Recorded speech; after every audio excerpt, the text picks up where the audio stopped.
Assalamualaikum warahmatullahi wabarakatuh. Yang terhormat Ibu Dr. Sri Harmuningsih MM CFP, yang saya banggakan teman-teman sekalian. Di sini kami dari kelompok 13 ingin memaparkan materi tentang teori struktur modal biaya. Adapun anggota kelompok kami adalah saya sendiri, Rista Fauzi Dewantoro, dengan NIM 2021 008 040, dan Mbak Astrid Dwi Aryani dengan NIM 2021 008 289. Baik, materi yang pertama akan disampaikan Mbak Astri. Pengertian teori struktur modal.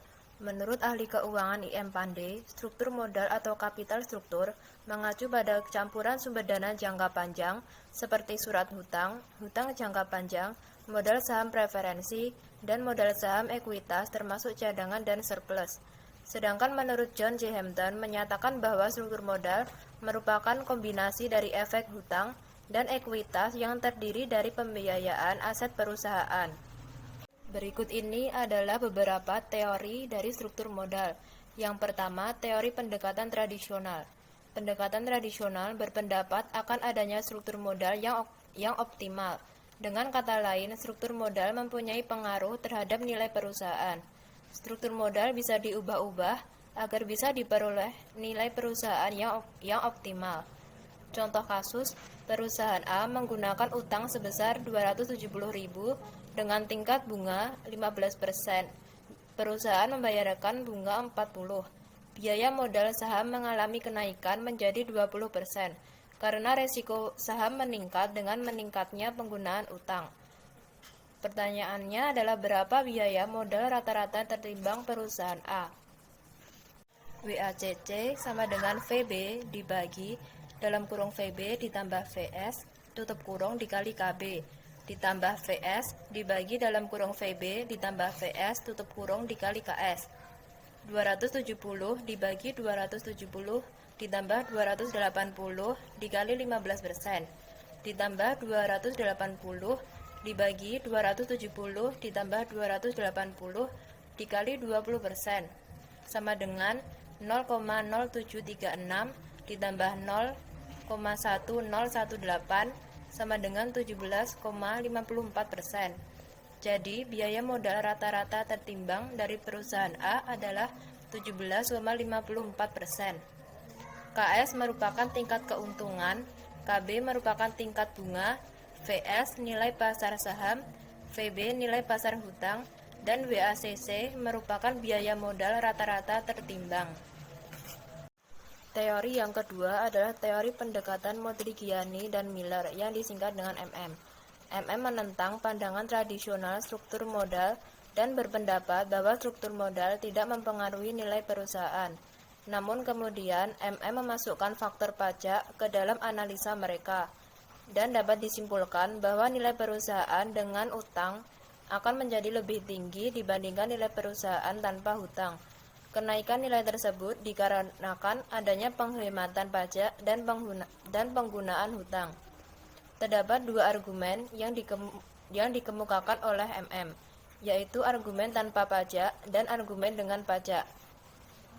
MM mengajukan beberapa asumsi untuk membentuk teori mereka. 1.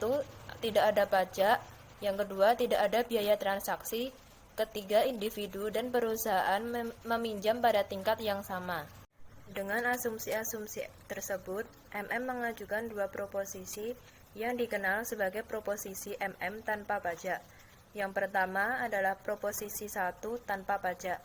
Dikatakan bahwa nilai perusahaan yang menggunakan hutang akan sama dengan nilai perusahaan yang tidak menggunakan hutang. Contoh kasus, diketahui bahwa pendapatan sebelum pajak dan bunga dari PT Jaya sebesar 2,8 juta rupiah per tahun. Biaya hutangnya sebesar 10% dan biaya modal saham jika PT Jaya tidak menggunakan hutang sebesar 14%. Bagaimanakah nilai perusahaan dari PT Jaya tersebut?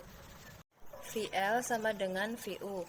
VL merupakan nilai untuk perusahaan yang menggunakan hutang, sedangkan VU adalah nilai untuk perusahaan yang tidak menggunakan hutang. VU dihitung dari EBIT, yaitu pendapatan sebelum pajak dan bunga, dibagi dengan KS. Rp2.800.000 dibagi dengan 14%, yaitu Rp20 juta.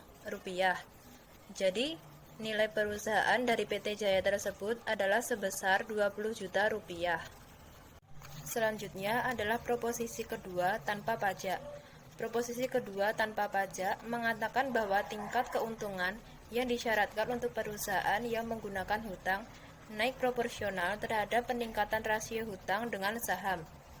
Contoh kasus, tingkat keuntungan yang disyaratkan untuk saham perusahaan tanpa hutang adalah sebesar 20%. Nilai pasar saham dengan hutang saham yaitu masing-masing Rp5.000. Tingkat bunga adalah 15%. Biaya modal rata-rata tertimbang adalah 20%.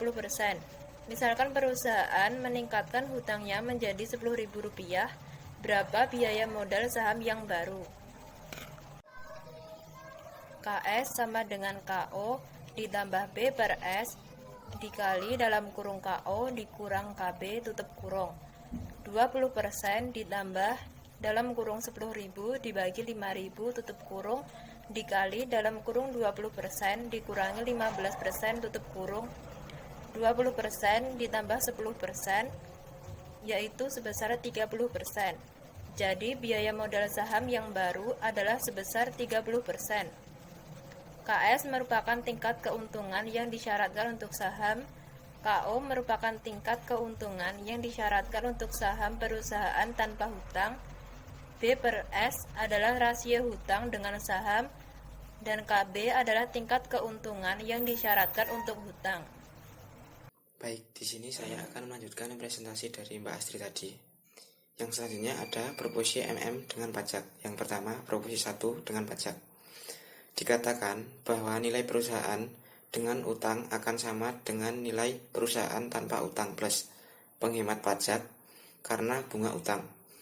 Dengan rumus VL sama dengan VU plus TC B sama dengan EBIT dalam kurung 1 min TC tutup kurung dibagi KO ditambah TC dikali KB dikali B dibagi KB. Dengan keterangan TC adalah tingkat pajak perusahaan dan B adalah besarnya utang. Dan yang kedua ada proposisi 2 dengan pajak. Biaya modal saham akan meningkat dengan semakin meningkatnya utang, tetapi penghematan dari pajak akan lebih besar dibandingkan dengan penurunan nilai karena kenaikan biaya modal saham.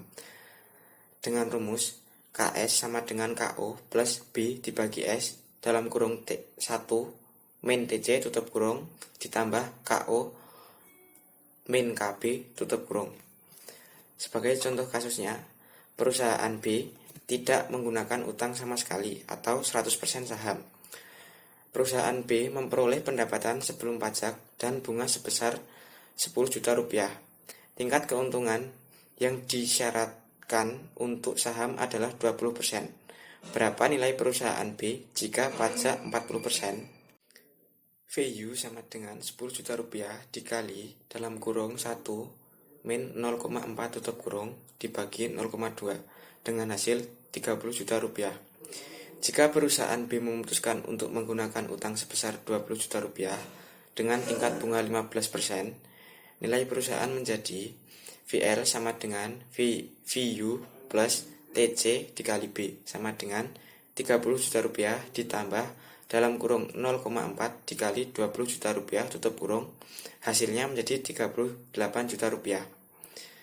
Sedangkan KS sama dengan 20 ditambah dalam kurung 20 dibagi 18 ditambah dalam kurung 0,6 ditambah dalam kurung Rp20 juta dikurangi 15 tutup kurung, hasilnya menjadi 23,33%. Yang ketiga ada teori trade-off pada struktur modal.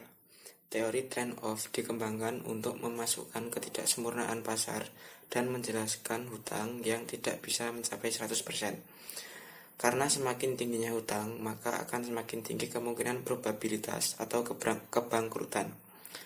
Penelitian di luar negeri menunjukkan bahwa biaya kebangkrutan bisa mencapai sekitar 20% dari nilai perusahaan. Biaya tersebut mencakup dua hal. Yang pertama ada biaya langsung. Biaya langsung yang dikeluarkan untuk membayar biaya administrasi, biaya pengacara, dan biaya akuntan. Yang kedua, ada biaya tidak langsung, biaya yang terjadi karena dalam kondisi kebangkrutan perusahaan atau pihak lain tidak mau berhubungan dengan perusahaan secara normal. Dengan biaya kebangkrutan yang besar, proporsi MM dengan pajak bisa diformulakan sebagai berikut. VL sama dengan VU plus PV, penghemat pajak, min PV, biaya kebangkrutan. Yang keempat ada teori pecking order. Teori pecking order ini menjelaskan kenapa perusahaan yang mempunyai tingkat keuntungan yang lebih tinggi justru mempunyai tingkat hutang yang lebih kecil. Secara spesifik, perusahaan mempunyai urutan-urutan preferensi dalam penggunaan dana. Skenario urutan dalam pecking order adalah sebagai berikut. Yang pertama, perusahaan memilih pendanaan internal. Dana internal tersebut diperoleh dari laba yang dihasilkan dari kegiatan perusahaan. Yang kedua, perusahaan menghitung target rasio pembayaran didasarkan pada perkiraan kesempatan investasi. Yang ketiga, karena kebijakan dividen yang konstan digabung dengan fluktuasi keuntungan dan kesempatan investasi yang tidak bisa diprediksi akan menyebabkan aliran kas yang diterima oleh perusahaan akan lebih besar dibandingkan dengan pengeluaran investasi. Yang keempat, jika pendanaan eksternal diperlukan, perusahaan akan mengeluarkan surat berharga yang paling aman terlebih dahulu. Yang kelima, ada teori asimetri informasi dan signaling. Teori asimetri informasi mengatakan bahwa pihak-pihak yang berkaitan dengan perusahaan tidak mempunyai informasi yang sama mengenai prospek dan risiko perusahaan. Pihak tertentu mempunyai informasi yang lebih baik dibandingkan pihak lainnya. Menurut Myers dan Matzloff 1977, ada asimetri informasi antar manajer dengan pihak luar. Manajer mempunyai informasi yang lebih lengkap mengenai kondisi perusahaan dibanding dengan pihak luar. Signaling menurut Ross 1977 mengembangkan model di mana struktur modal pengguna hutang merupakan signal yang disampaikan oleh manajer ke pasar. Jika manajer mempunyai keyakinan bahwa prospek perusahaan baik dan karenanya ingin agar harga saham meningkat, ia menggunakan komunikasi hal tersebut ke investor. Baik, yang terakhir, ini adalah referensi yang kita ambil untuk membuat materi pada PPT kami. Dan sekian presentasi dari kelompok kami, banyak salahnya kami mohon maaf. Wassalamualaikum warahmatullahi wabarakatuh.